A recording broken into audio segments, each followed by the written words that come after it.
بسم اللہ الرحمن الرحیم۔ السلام علیکم۔ آج میں آپ کو سیرت نبی صلی اللہ علیہ وسلم کے حوالے سے بتاؤں گی۔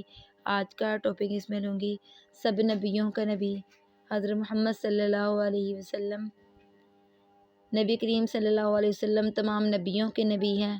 بچپن، جوانی، بڑھاپا، یہ سیرت نگاروں، مقرروں، دانشوروں اور ادیبوں کا اصول ہے۔ جب بھی کسی کی شخصیت وان عمری لکھی جائے تو اس کا آغاز بچپن سے کیا جاتا ہے اور بڑھاپے پر ختم کیا جاتا ہے۔ لیکن میں نے جب سرکار دو عالم صلی اللہ علیہ وسلم کی حیات طیبہ کا مطالعہ کیا تو وہ اس عام اصول اور ضابطے سے بالکل ہی مختلف اور الگ تھلگ نظر آتی ہے۔ آپ کی حیات طیبہ کا آغاز بچپن سے شروع ہو کر بڑھاپے پر ختم نہیں ہوتا، بلکہ آپ کی حیات مبارکہ کا آغاز بھی عجیب اور اختتام بھی عجیب۔ سیرت مصطفیٰ صلی اللہ علیہ وسلم کا آغاز عالم ارواح سے ہوتا ہے اور سیرت مصطفیٰ کا اختتام عالم حشر اور نشر پر ہوتا ہے۔ آدم علیہ السلام کی سیرت کا آغاز آپ کی پیدائش کے بعد ہوا۔ نوح علیہ السلام کی سیرت کا آغاز آپ کی پیدائش کے بعد ہوا۔ یعقوب علیہ السلام کی سیرت کا آغاز آپ کی پیدائش کے بعد ہوا۔ یوسف علیہ السلام کی سیرت کا آغاز آپ کی پیدائش کے بعد ہوا۔ یونس علیہ السلام کی سیرت کا آغاز آپ کی پیدائش کے بعد ہوا۔ ابراہیم علیہ السلام کی سیرت کا آغاز آپ کی پیدائش کے بعد ہوا۔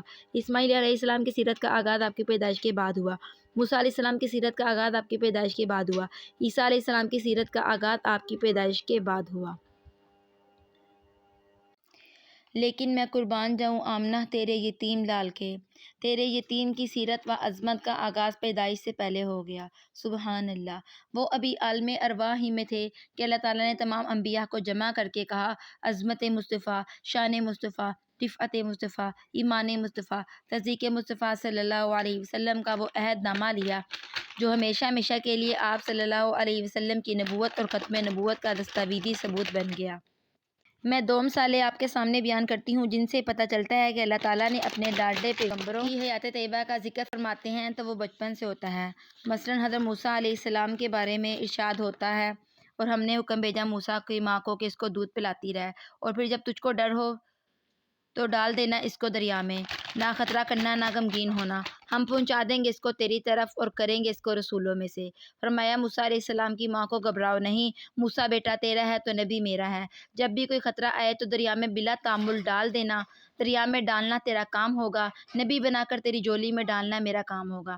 یعنی یہ سارے واقعے سے پتہ چلتا ہے کہ حضرت موسیٰ علیہ السلام کی جو ہے پیدائش کا جو ہے ان کا بتایا گیا ہے کہ پیدائش سے ان کا سٹارٹ ہوتا ہے ان کی سیرت کے بارے میں۔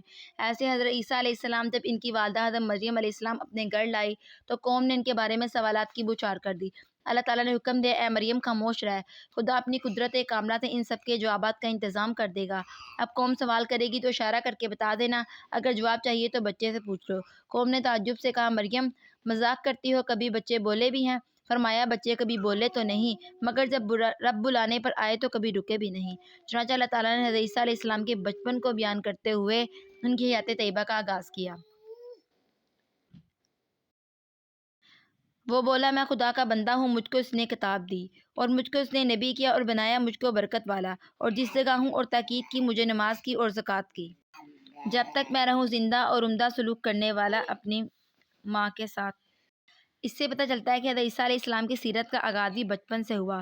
یہ صرف اس لیے بیان کیے ہیں واقعہ تاکہ پتہ چل سکے تمام انبیاء کی حیات کا آغاز بچپن سے ہوا اور بڑھاپے پر ختم ہوا، لیکن ہمارے آقا و مولا حضرت محمد صلی اللہ علیہ وسلم کی سیرت کا آغاز اس وقت ہی کر دیا جب نہ زمیں تھی، نہ سما تھا، نہ سورج تھا، نہ چاند تھا، نہ دن تھا، نہ رات تھی، نہ ظلمت تھی، نہ روشنی تھی، سب عالم ارواح میں تھے۔ تمام انبیاء کو حکم دیا جاتا ہے کہ جہاں ہو جائے، میں ایک معاہدہ کرنا چاہتا ہوں، ایک عہد لینا چاہتا ہوں۔ اللہ تعالیٰ فرما رہے ہیں، میں ایک معاہدہ کرنا چاہتا ہوں، ایک عہد لینا چاہتا ہوں۔ علماء نہ آئیں، فقہاء نہ آئیں، اولیاء نہ آئیں، مفسرین نہ آئیں، محدثین نہ آئیں، عربی نہ آئیں، عجمی نہ آئیں، کالے نہ آئیں، گورے نہ آئیں، مشرقی نہ آئیں، مغربی نہ آئیں، شمالی نہ آئیں، جنوبی نہ آئیں، تو پھر کون آئے؟ مولا کریم۔ آواز آتی ہے، اس کانفرنس میں صرف وہی آئیں جن کے پاس نبوت کا ٹکٹ ہو۔ سبحان اللہ۔ آدم علیہ السلام آئے، نوح علیہ السلام آئے، شعیب علیہ السلام آئے، صالح علیہ السلام آئے، ادریس علیہ السلام آئے، لوط علیہ السلام آئے، یحییٰ علیہ السلام آئے، زکریا علیہ السلام آئے، سلیمان علیہ السلام آئے، داؤد علیہ السلام آئے، ابراہیم علیہ السلام آئے، اسماعیل علیہ السلام آئے، یعقوب علیہ السلام آئے، موسیٰ علیہ السلام آئے، عیسیٰ علیہ السلام آئے کہ جو سچا تھا وہ باہر نہیں رہا اور جو جھوٹا تھا وہ اندر نہیں گیا۔ جب ہاؤس فل ہو گیا، تمام انبیاء علیہ السلام تشریف لائے، کاروائی شروع ہوئی۔ کس چیز کی کاروائی؟ سیرت مصطفیٰ کی کاروائی، عظمت مصطفیٰ کی کاروائی، صفت مصطفیٰ کی کاروائی، میثاق انبیاء کی کاروائی، اور سچ پوچھو تو ختم نبوت و رسالت کی کاروائی۔ آپ کا اجلاس صدارت سے شروع ہوتا ہے، آپ کا اجلاس تلاوت سے شروع ہوتا ہے، مقرر اور ہوتا ہے، اسٹیج سیکرٹری اور ہوتا ہے، مگر آج کا اجلاس شان والا ہے۔ اجلاس کا آغاز کرنے والا شان اعلیٰ ہے، سامعین شان والے ہیں، مقرر شان والا ہے۔ سبحان اللہ۔ حلف لینے کا آغاز خود خالق کائنات فرما رہے ہیں، اور ارشاد ہوتا ہے، اور جب عہد دیا اللہ نے نبیوں سے، معلوم ہوا عہد لینے والے اللہ، عہد کرنے والے انبیاء۔ عہد نامے کی عبارت شروع ہوتی ہے، اور تمہیں اس شرط پر کتاب و حکمت عطا کروں گا کہ پھر جو تمہارے پاس رسول آئے گا، جو مصدق ہوگا، جو کچھ تمہارے پاس ہوگا، کتاب ہوگی اس کا مصدق ہوگا، نبوت ہوگی اس کا مصدق ہوگا، رسالت ہوگی اس کی تصدیق کرنے والا ہوگا، صحیفہ ہوگا اس کا مصدق ہوگا، وحی ہوگی اس کا مصدق ہوگا، اور جس کی تصدیق کرے گا وہی صاحب کتاب ہوگا، وہی صاحب نبوت ہوگا، وہی صاحب رسالت ہوگا، وہی صاحب صحیفہ ہوگا، وہی صاحب وحی ہوگا۔ اس لیے اللہ تعالیٰ فرماتے ہیں کہ جب تمہیں کتاب و حکمت مل چکی ہوگی اور تم اپنی اپنی نبوت کا اعلان کر چکے ہوں گے، یہ اللہ تعالیٰ انبیاء کرام علیہ السلام سے فرما رہے ہیں۔ جب عالم ارواح میں اللہ تعالیٰ نے جمع کیا، انہیں تمام انبیاء کو جمع کیا، اور یہ ان سے فرما رہے ہیں تمہارے پاس میرے رسول صلی اللہ علیہ وسلم تشریف لائیں گے۔ مولا وہ کون ہوں گے؟ فرمایا محمد رسول اللہ صلی اللہ علیہ وسلم۔ وہ سب کے بعد آئیں گے، لیکن سب کے مصدق ہوں گے، یعنی تصدیق کرنے والے ہوں گے۔ اے انبیاء کرام علیہ السلام، تم سب کو معلوم ہے کہ تمہاری ڈیوٹی کیا ہوگی؟ فرمائیے مولا کریم۔ انبیاء کہتے ہیں فرمائیے مولا کریم۔ پھر انبیاء کرام علیہ السلام کی دو ڈیوٹیاں ہوں گی۔ کون کون سی دو؟ فرمایا نمبر 1 تمہیں اس پر ایمان لانا ہوگا، نمبر 2 تمہیں اس کی نصرت کرنا ہوگی۔ سوال یہ ہے کہ جب تمام انبیاء علیہ السلام سرکار دو عالم صلی اللہ علیہ وسلم سے پہلے آ چکے ہوں گے تو یہ کیسے ایمان لائیں گے، کیسے نصرت حاصل کریں گے؟ اللہ تعالیٰ فرماتے ہیں وعدہ کرنا ان کا کام ہے، وعدے کو پورا کرنا میرا کام ہے، پہلے وعدہ تو کرا لوں۔ فرمایا یا اللہ کہ آپ عہد بتائیں۔ اللہ تعالیٰ نے فرمایا اے انبیاء، کیا آپ اس بات کا اقرار کرتے ہیں اور اس وعدے اور عہد کو نبھانے کا اقرار کرتے ہیں؟ سب نے یک زبان ہو کر کہا اقررنا، ہم نے اقرار کیا، یہ وعدہ ضرور نبھائیں گے، اور تیرے محمد رسول اللہ صلی اللہ علیہ وسلم پر ایمان لائیں گے، اور تعاون و نصرت بھی کریں گے۔ جب یہ کردار متفقہ طور پر پاس ہوگی تو اللہ تعالیٰ فرماتے ہیں تم گواہ رہو، میں بھی تمہارے ساتھ گواہ رہوں گا۔ یعنی جب میرا حبیب یہ دعویٰ کرے گا کہ محمد رسول اللہ صلی اللہ علیہ وسلم، تو اس کے پہلے گواہ اللہ تعالیٰ، دوسرے گواہ 1,24,000 انبیاء کرام علیہ السلام ہوں گے۔ ثابت ہوا محمد رسول اللہ ہے۔ اللہ محمد صلی اللہ علیہ وسلم کی رسالت کا گواہ، انبیاء محمد صلی اللہ علیہ وسلم کی رسالت کے گواہ، دعویٰ مضبوط، گواہ مضبوط۔ جرح کرنے والے سوچ لے، گواہ توڑنے محال ہیں۔ اللہ پر جرح کرو گے فرعون بنو گے، اللہ پر جرح کرو گے نمرود بنو گے، اللہ پر جرح کرو گے شداد بنو گے، اللہ پر جرح کرو گے شیطان بنو گے، انبیاء پر جرح کرو گے قوم نوح کی طرح برباد کر دیے جاؤ گے، قوم سمود کی طرح الٹ دیے جاؤ گے، قوم موسیٰ کی طرح ذلت و رسوائی تمہارا مقدر بن جائے گی، اور قریش کی طرح فنکار و سکر کر دیے جاؤ گے۔ اور بتاؤں ابو لہب بن کے آؤ گے تو دونوں ہاتھ توڑ دیے جائیں گے، ابو جہل بن کے آؤ گے تو بدر کا کنواں تمہاری رسوائی کا نشاں بن جائے گا، سراقہ بن کے آؤ گے تو زمین میں دنسا دیے جاؤ گے، عتبہ اور شیبہ بن کے آؤ گے تو قتیل بدر بن جاؤ گے، غلام احمد بن کے آؤ گے تو حیضہ کی موت سے بیت الخلاء میں مرو گے۔ وکیل جرح نہ بنو، وکیل صفائی بن جاؤ، ابو بکر بن کے آؤ گے تو صدیق بن جاؤ گے، عمر بن کے آؤ گے فاروق بن جاؤ گے، عثمان بن کے آؤ گے تو ذو النورین بن جاؤ گے، علی بن کے آؤ گے تو اسد اللہ بن کر آؤ گے۔ کسی شاعر نے کیا خوب کہا ہے، خود نہ تھے جو راہ پر اوروں کے ہادی بن گئے، کیا نظر تھی جس نے مردوں کو مسیحا کر دیا۔ میرے مولا آپ صلی اللہ علیہ وسلم کی رسالت کے گواہ کیوں بن گئے؟ آپ مصطفیٰ صلی اللہ علیہ وسلم کی رسالت کے گواہ کیوں بن گئے؟ فرمایا کہ پہلے نبی اپنے علاقوں کے نبی تھے، میرا محبوب تمام کائنات کا نبی ہے، اس سے اس کی رسالت عام ہے، اس سے محمد صلی اللہ علیہ وسلم کی رسالت کا گواہ میں بن گیا۔ جس جگہ محمد صلی اللہ علیہ وسلم کی رسالت ہوگی وہی میری گواہی ہوگی۔ صرف اس بات کے گواہ نہیں بلکہ ان کے قول کا گواہ، ان کے فعل کا گواہ، ان کے سفر کا گواہ، ان کی حضر کا گواہ، ان کی خلوت کا گواہ، ان کی جلوت کا گواہ، ان کے پاروں کا گواہ، ان کے مہپاروں کا گواہ، ان کے رفیق کا گواہ، ان کے ازواج کا گواہ، ان کے اہل بیت کا گواہ، ان کی عائشہ کا گواہ۔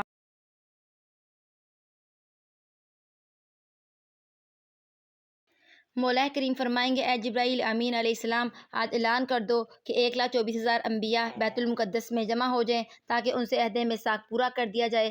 آج میرے محبوب معراج کے لیے تشریف لانے والے ہیں، ان کی پہلی منزل مسجد اقصیٰ ہوگی اور یہیں پر عہد میثاق کی عملی شکل ہوگی۔ چنانچہ تمام انبیاء علیہ السلام مسجد اقصیٰ میں جمع ہو جاتے ہیں۔ حضور صلی اللہ علیہ وسلم کی سواری آ گئی، جبرائیل علیہ السلام نوری سواری کو باندھ دیتے ہیں۔ انبیاء علیہ السلام سرکار دو عالم صلی اللہ علیہ وسلم کا استقبال کرتے ہیں، سب سے پہلے حضرت آدم علیہ السلام کو خوش آمدید کہتے ہیں۔ ایک ایک کر کے تمام انبیاء سے تعارف ہوتا ہے اور سب محمد صلی اللہ علیہ وسلم کی ذات گرامی پر فخر کرتے ہیں اور سلام عرض کرتے ہیں۔ اس کے بعد مرحلہ وار تمام امور سر انجام پاتے ہیں۔ آخر میں اذان ہوتی ہے، اللہ اکبر اللہ اکبر، اشہد ان لا الہ الا اللہ، اشہد ان لا الہ الا اللہ، اشہد ان۔ جبرائیل توقف کرتے ہیں کہ آگے میں کس نبی کا نام لوں۔ یہاں تو آدم علیہ السلام سے عیسیٰ علیہ السلام تک تمام انبیاء موجود ہیں۔ عرش سے آواز آتی ہے، جبرائیل علیہ السلام کیا سوچتے ہو؟ جس محمد کا کلمہ پڑھنے کے لیے 1,24,000 انبیاء کو جمع کیا ہے، انہی کا کلمہ آپ پڑھ دیں۔ چنانچہ اذان کی صدا بلند ہوتی ہے، اشہد ان محمد رسول اللہ۔ جواب میں تمام انبیاء فرماتے ہیں، اشہد ان محمد رسول اللہ۔ تمام انبیاء علیہ السلام نے یوں ہی اس کلمہ کا ورد زبان سے دہرایا۔ مولا کریم کی طرف سے ارشاد ہوتا ہے، اے میرے پیغمبروں اور لاڈلے نبیوں، جو تمہارے ساتھ میں نے عہد کیا اس کی آج تصدیق و تصدیق ہوگی۔ تم سب نے اشہد ان لا الہ الا اللہ کا کلمہ پڑھ کر اس بات کی تصدیق کر دی کہ میرے محبوب نہ صرف دوسروں کے نبی بلکہ تمام انبیاء کے بھی نبی ہیں۔ اس لیے میں کہتا ہوں اور اعلان کرتا ہوں کہ تم اپنے اپنے دائرے میں تمام مخلوق کے نبی ہو۔ میرا محبوب تمہارا بھی نبی ہے، اس لیے اس کو اس پیارے لقب سے یاد کیا جائے گا، نبی الانبیاء، سب نبیوں کا نبی۔ ہمارا عقیدہ ہے کہ نبی کریم صلی اللہ علیہ وسلم فرش کے نبی، عرش کے نبی، چاند کے نبی، سورج کے نبی، حیوانات کے نبی، نباتات کے نبی، فقہاء کے نبی، علماء کے نبی، اصفیاء کے نبی، اتقیاء کے نبی، اپنوں کے نبی، بیگانوں کے نبی بلکہ نبیوں کے نبی۔ اس لیے ارشاد فرمایا، سرکار نبیوں کے نبی، سرکار ولیوں کے نبی، سرکار عرشیوں کے نبی، سرکار فرشیوں کے نبی۔ نہ عقیدہ توحید کے بغیر ایمان زندہ و سلامت رہ سکتا ہے اور نہ عقیدہ ختم نبوت کے بغیر۔ سلام عام ناکے لال، سلام محبوب سبحانی، سلام فخر موجودات، فخر نوع انسانی۔ تو یہاں سے ان لوگوں کو بھی سوچ لینا چاہیے جو آج کے اس دور میں قادیانی ہیں، جو نبوت کے جھوٹے دعوے کرتے ہیں، کیونکہ اس میں صاف واضح بتا دیا گیا ہے، اللہ تعالیٰ نے عہد لیا 1,24,000 انبیاء سے، ان سب نے اس چیز کا اقرار کیا کہ نبی کریم صلی اللہ علیہ وسلم جو ہیں تمام نبیوں کے نبی۔ باقی نبی اپنے اپنے علاقے تک محدود تھے، تمام نبی تھے اپنے علاقے تک تھے، لیکن نبی کریم صلی اللہ علیہ وسلم تمام نبیوں کے نبی، پوری کائنات کے نبی۔ اس لیے اللہ تعالیٰ نے ان کی جو ہے نبوت کے اللہ تعالیٰ خود گواہ بن گئے، اللہ تعالیٰ نبی کریم صلی اللہ علیہ وسلم کی نبوت کے گواہ بن گئے۔ اس لیے جو ہے جو جھوٹے نبوت کا دعویٰ کرے گا، نبی کریم صلی اللہ علیہ وسلم آخری نبی ہیں، ان کے بعد نہ کوئی نبی آیا ہے نہ آئے گا۔ آج کے دور میں جو بھی کوئی ایسا دعویٰ کرتا ہے ہمیں اس پر ایکشن لینا چاہیے، ہمیں خاموش نہیں بیٹھنا چاہیے۔ یہ عشق رسول اور یہی محبت رسول کا تقاضا ہے۔ اس سے پتہ چلتا ہے کہ نبی کریم صلی اللہ علیہ وسلم خاتم النبیین ہے، نبیوں کا سلسلہ یہیں پر ختم ہوتا ہے اور ختم نبوت جو ہے آپ صلی اللہ علیہ وسلم پر ہوئی ختم۔ آپ کے بعد نہ کوئی نبی آیا ہے نہ آئے گا، اور ہمارا اس چیز پر عقیدہ ہونا چاہیے، ایمان ہونا چاہیے، اور جھوٹے نبی جو دعویٰ کرتے ہیں ہمیں ان کے لیے اپنے ہاتھوں کو بلند کرنا چاہیے، ہمیں ان کے خلاف آواز اٹھانی چاہیے، کیونکہ ہمارا ایمان اس وقت تک مکمل نہیں ہوگا جب تک کہ ہم نبی کریم صلی اللہ علیہ وسلم کی نبوت کے بارے میں ان کے محافظ نہ بن سکے، اس کا تحفظ نہ کر سکیں۔ تو ہمیں ہر حال میں جو ہے اس چیز کا تحفظ کرنا ہے کہ نبوت کا دعویٰ کوئی اور نہ کر سکے، کیونکہ جو بھی کوئی دعویٰ کرے گا وہ جھوٹا ہوگا۔ مرزا احمد قادیانی کے بارے میں آپ نے سنا ہوگا کہ انہوں نے جھوٹے نبوت کا دعویٰ کیا اور ان کی موت بیت الخلاء میں آئی تھی۔ یہ اللہ تعالیٰ دنیا میں بھی سزا دیتے ہیں اور آخرت جو ہے اس میں تو ان کے لیے جو ہے عذاب تیار کر ہی رکھا ہے اللہ تعالیٰ نے، کیونکہ ربیع الاول کا مہینہ اس لیے اسی حوالے سے میں نے آپ کو بتایا ہے۔ اور میں سب سے یہی کہوں گی کہ صرف یہ نہیں کہ صرف 12 ربیع الاول کو یا ربیع الاول کے مہینے میں ایک دن میلاد کر کے، ایک دن جو ہے بیان کر کے لوگوں کو یہ بتا دیں کہ جی ہم بڑے عاشق رسول ہیں، لائٹیں جلا کے، کم کے جلا رہے ہیں، لائٹیں جلا رہے ہیں، گلیاں روشن ہیں، نعتیں چل رہی ہیں۔ یہ عشق رسول کہیں پر بھی نہیں ہے، کہیں سے یہ ثابت نہیں ہوتا کہ ایسا عشق رسول ہے، کہیں پہ ثابت نہیں ہوتا کہ آپ صلی اللہ علیہ وسلم کا میلاد اس طرح سے منایا ہے کہ ہم آپ صلی اللہ علیہ وسلم کے میلاد کی خوشی منا رہے ہیں، کہیں سے اس طرح یہ ثابت نہیں ہے۔ ہاں اگر تم اتنے ہی سچی ہو تو آپ صلی اللہ علیہ وسلم کے آنے کی تمہیں خوشی ہے تو تم ہر دن میلاد کا تمہارے لیے ہونا چاہیے کہ تم نبی کریم صلی اللہ علیہ وسلم کے آنے کی خوشی میں روز میلاد مناؤ، روز آپ صلی اللہ علیہ وسلم کی تعلیمات پر عملی معنوں میں عمل کرو، لوگوں کو دکھاوے کے لیے نہیں کہ سال میں ایک دن یا سال میں ایک مہینے میں جا کے تم جو ہے اس چیز پر عمل کر لو، تھوڑا سا لوگوں کو دکھا دو، بلکہ پورا سال جو ہے آپ صلی اللہ علیہ وسلم کی سنتوں پر عمل کرو، پوری زندگی عمل کرو، آپ کی تعلیمات کو اپنا لو، اس پر خود بھی عمل کرو اور دوسروں کو بھی اس پر چلائیں۔ اس چیز کو دیکھیں کہ ہمارے نبی کریم صلی اللہ علیہ وسلم کا سونا کیسا تھا، آپ صلی اللہ علیہ وسلم کا اٹھنا کیسا تھا، بیٹھنا کیسا تھا، کھانا کیسا تھا، پینا کیسا تھا، ہر چیز کے بارے میں آپ صلی اللہ علیہ وسلم کی تعلیمات میں رہنمائی موجود ہے۔ کوئی بھی ہو، سفر ہو، حضر ہو، کیسا بھی موقع ہو، کہیں آنا ہو جانا ہو، کوئی شادی ہو، فنکشن ہو، فوتگی ہو، ہر معاملے میں زکوٰۃ کے مسائل ہیں، وراثت کے مسائل ہیں، مرنے کے بعد ہر قسم کے موقع پر حتیٰ کہ بیت الخلاء میں آنا جانا، پانی پینا، ہر چیز کے نبی کریم صلی اللہ علیہ وسلم نے آداب سکھلا دیے ہیں، ہر چیز کا طریقہ بتا دیا ہے امت کی رہنمائی کے لیے، امت کی شفقت کے لیے۔ آپ صلی اللہ علیہ وسلم نے تمام تعلیمات جو ہمیں جو دی، ہمیں اس پر عمل پیرا ہونا ہوگا، ہمیں عملی زندگی میں اس کو اپنانا ہوگا اور سب کو اس کی دعوت دینا ہوگی، نہ کہ صرف ایک دن میلاد منا کے دکھاوا کرنا۔ حقیقی معنوں میں ہمیں اس پر عمل کرنا ہوگا۔ اللہ تعالیٰ جو ہے ہمیں صحیح سمجھ عطا فرمائے اور صحیح معنوں میں جو ہے ہمیں اس سے مستفید ہونے کی توفیق عطا فرمائے۔ اجازت چاہوں گی، نیکسٹ انشاءاللہ اگلی ویڈیو کے ساتھ ملتے ہیں۔ اللہ